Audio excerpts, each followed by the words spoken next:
নেশা দরবারীদের কঠোর শাস্তির ব্যবস্থা করতে হবে। নেশা দরবারীদের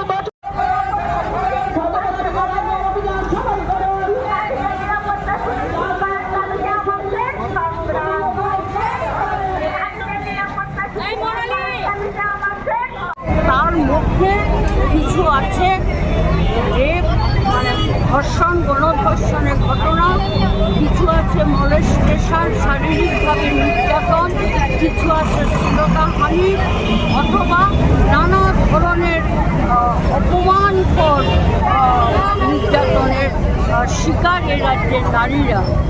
দ্বিতীয়ত, মেয়েদের কাজ বলতে কিছু নেই। আপনারা দেখেছেন 9,18,000 রেগা শ্রমিক তাদের রেজিস্ট্রেশন হারিয়েছে।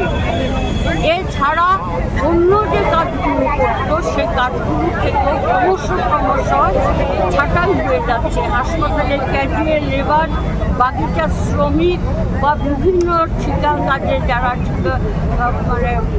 কাজ করতেন তারা সব এখন কর্মচ্যুতি করছে।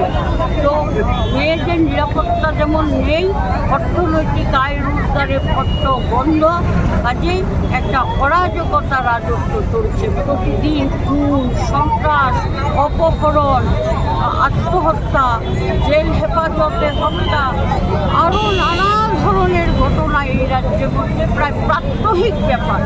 ডাকাতি শব্দটা ত্রিপুরা থেকে মুছে গিয়েছিল, আর এখন আপনারা যারা সংবাদ সংগ্রহ করেন আপনারা দেখছেন যে ডাকাতির ঘটনাও রাজ্যের নানা প্রান্তে ঘটছে। এই কঠিন পরিস্থিতি আজকে এই রাজ্যের জনজীবনে নেমে এসেছে।